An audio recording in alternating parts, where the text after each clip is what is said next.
ఒక దేవదూత నేను దేవుడు అంతటి వాడిని అయిపోవాలి, దేవుడితో సమానంగా ఉండాలి, నా సింహాసనాన్ని హెచ్చించుకోవాలని అధికారాన్ని కోరుకుంటుంటే, ఆల్రెడీ అధికారం కలిగినటువంటి దేవుని కుమారుడైనటువంటి యేసుక్రీస్తు వారు దేవునితో సమానంగా ఉంటే, ఆ సమానంగా ఉన్న సింహాసనాన్ని యేసుక్రీస్తు వారు విడిచిపెట్టి ఈ భూమి మీదకి దాసుడు వలె వచ్చాడట. మరియు ఆయన ఆకారమందు మనుషుడుగా కనబడి మరణం పొందినంతగా అనగా శిలువ మరణం పొందినంతగా విధేయత చూపిన వాడై తను తాను తగ్గించుకొనెను. యేసుక్రీస్తు వారు తగ్గించుకున్నారండి. ఒక సేవకుడిగా, పరిచారకుడిగా పరిచారం చేయడానికి వచ్చారు. ఈ మనస్సు ఎవరికొంది చెప్పండి? క్రీస్తు యేసునకు కలిగిన మనస్సు మీరు కూడా కలిగి ఉండండి అని అంటుంటే, పరిచారం చేస్తూ దేవుని పరిచర్య జరిగిస్తూ, దేవుడు ఎప్పుడైతే మనకి అధికారం ఇస్తాడో, ఎప్పుడైతే మనల్ని నాయకుడిగా చేస్తాడో, ఆ సమయం ఆసన్నమైనంత వరకు మనం దీర్ఘశాంతంతో ఎదురు చూడాలి తప్ప అధికారం కోసం కుట్రలు పన్నకూడదు, అధికారం కోసం సంఘాలని చీల్చకూడదు, అధికారం కోసం విభేదాలు పెట్టకూడదు, గొడవలు రెచ్చగొట్టకూడదు. కనీస జ్ఞానం లేకుండా ఈ రోజు క్రైస్తవ సమాజాన్ని భ్రష్టు పట్టిస్తున్నారు కదండి అనేక మంది ఈ అధికారపు పిచ్చితో. చివరగా ఒక మంచి మాట, నిజంగా అధికారం కావాలి, నేను ఏలాలి అని అనుకునే వారికి దేవుడు చెప్తున్నటువంటి అద్భుతమైన మాట ప్రతి ఒక్కరూ దయచేసి నోట్ చేసుకోండి. సామెతల గ్రంథం 3వ అధ్యాయం 6వ వచనం. సామెతల గ్రంథం 3వ అధ్యాయం 6వ వచనములో ఒక మంచి మాట వ్రాయబడింది, చదవండి. నీ ప్రవర్తన అంతటి యందు ఆయన అధికారమునకు ఒప్పుకొనుము.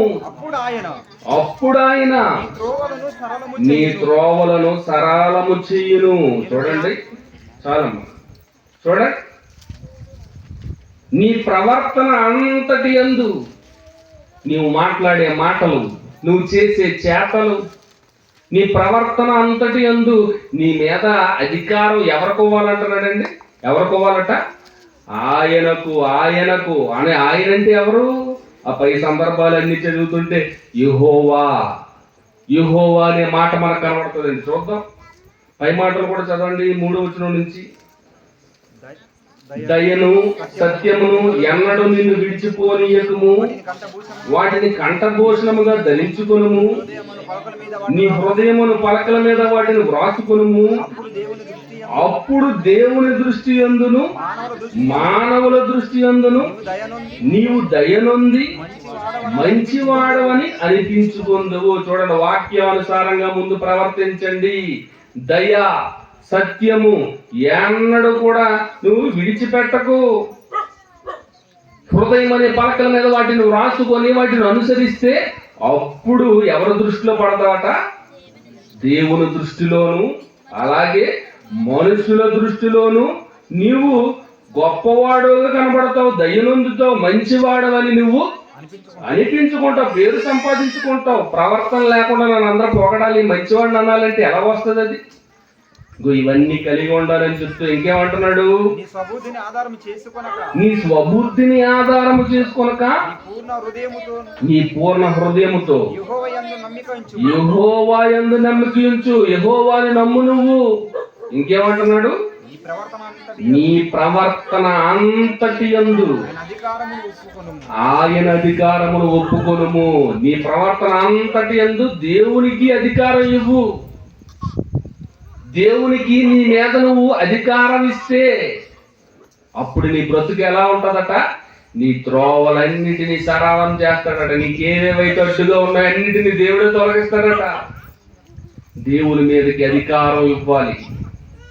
ఈ మాట మీకు అర్థం అవడానికి బైబిల్లో ఒక భక్తుడు ఉన్నాడండి. ఆ భక్తుడు తన జీవితాన్ని అంతటిని, తన ప్రవర్తన అంతటిని నేను ఎలా ఉండాలి అని, దేవుడా నువ్వే నిర్ణయించు, నా మీద నువ్వే అధికారివి అని విడిచిపెట్టేశాడటండి. ఎవరో తెలుసా ఆయన? యోసేపు. యాకోబు కుమారుడైనటువంటి యోసేపు ఆయన జీవిత చరిత్రను మనం ఒకసారి జ్ఞాపకం చేసుకోగలిగితే అన్నలందరూ యోసేపుని ద్వేషిస్తూ ఉంటారండి. ఎందుకు? వీళ్ళందరి మీద వాళ్ళ డాడీకి యాకోబు గారికి కంప్లైంట్లు చేస్తుంటాడు. రూబేన్ అని ఎలా చేశాడు, సిమ్యోన్ అని ఎలా చేశాడు, యోధ అలా చేశాడు. ఇలా అన్నలందరి మీద యోసేపు మాట మాటకి మరి యాకోబు గారికి కంప్లైంట్ చేస్తుంటాడంట. అలా కంప్లైంట్ చేసేటప్పుడు ఈ అన్నలందరికీ మిగిలిన 10 మందికి కోపం వచ్చేసేదట. 11 మందికి ఈ ఎలాగైనా ఏమైనా చెయ్యాలని చెప్పి చంపేయడానికి ప్లాన్ చేశారండి. చంపేయాలనుకున్నారు యోసేపుని. అప్పుడు రూబేను చంపేస్తే బాగోదు, ఎంత కాదనుకున్నా మన తమ్ముడు కదా, ఎక్కడైనా ఏదైనా లోయలో పడేద్దాం, పాడుబడిన బావిలో పడేద్దాం అని ఒకరంటే, మరొకరు ఎందుకులే ఇన్ని అలా పడేయడం, అమ్మేద్దాం ఎవరికైనా అని చెప్పి ఇష్మాయేలీలకి అమ్మేస్తాడంటే.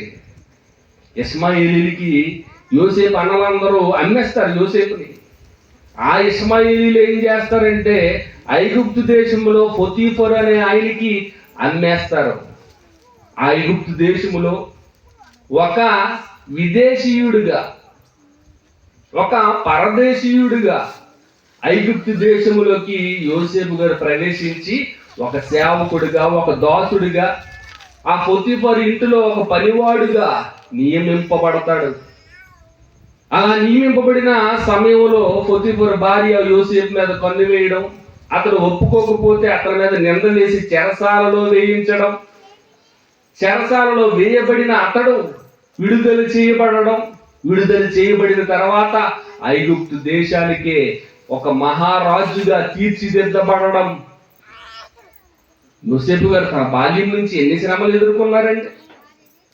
ఒక దాసుడిగా ప్రారంభమైంది ఐగుప్తు దేశంలో జీవితం.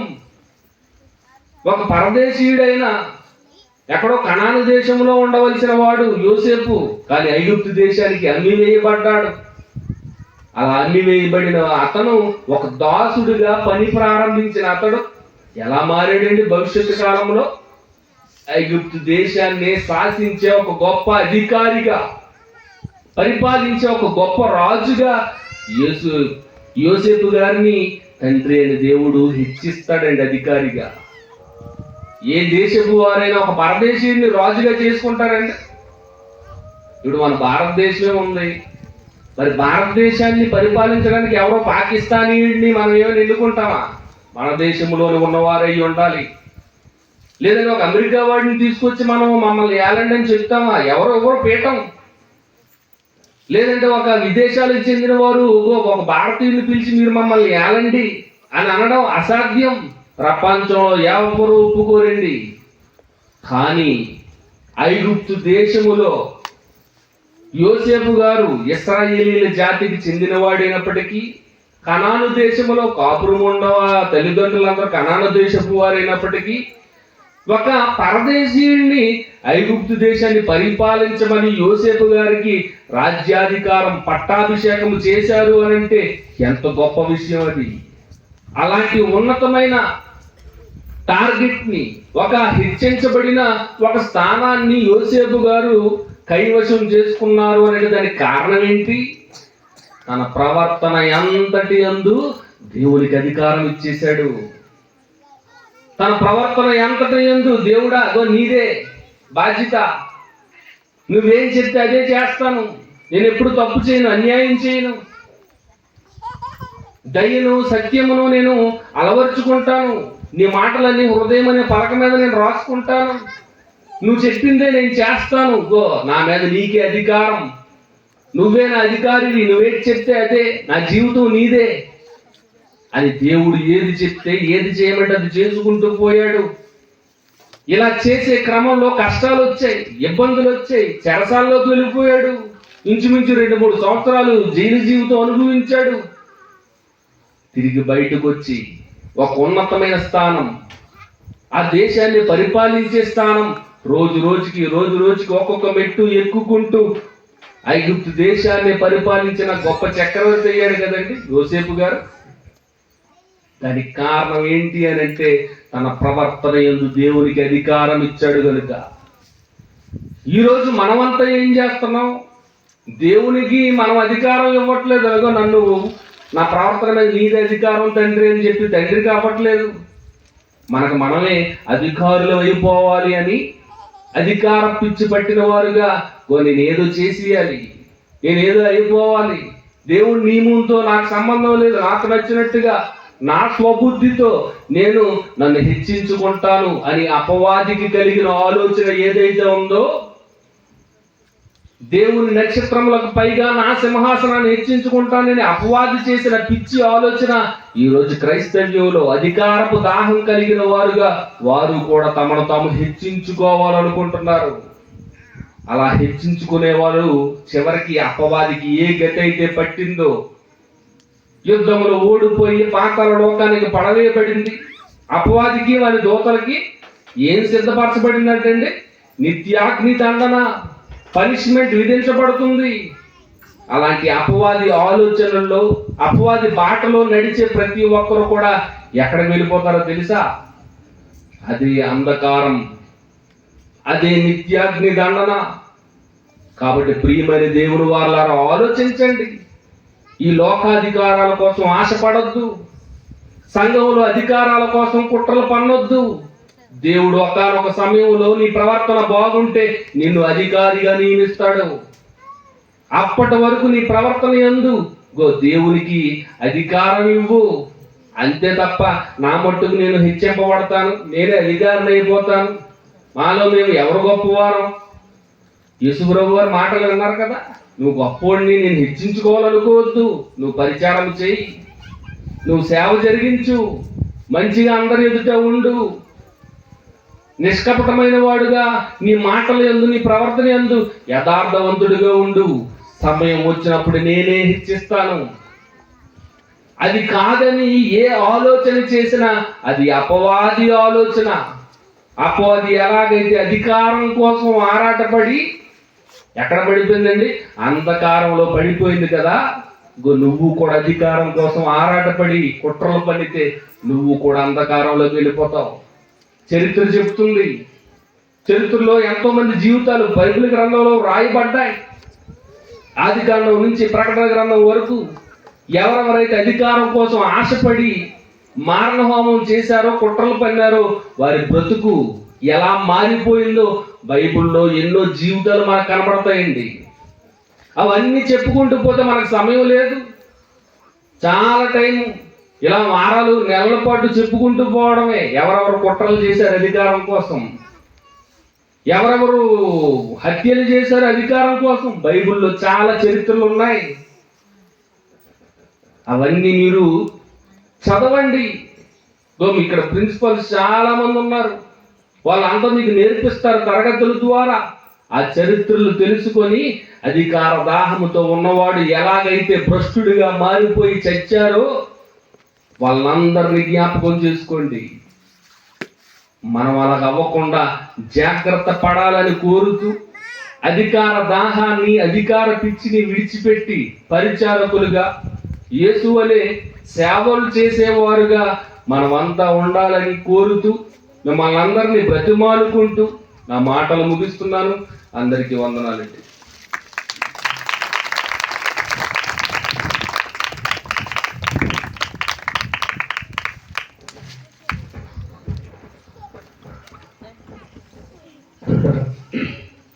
సభలో భాగంగా ముఖ్య వాక్య ఉద్దేశాన్ని అందించిన దైవజనులు, గౌరవనీయులు జీవన్ బాబు గారు ఒకసారి చెప్పడం తమను మనం తెలియజేస్తామండి.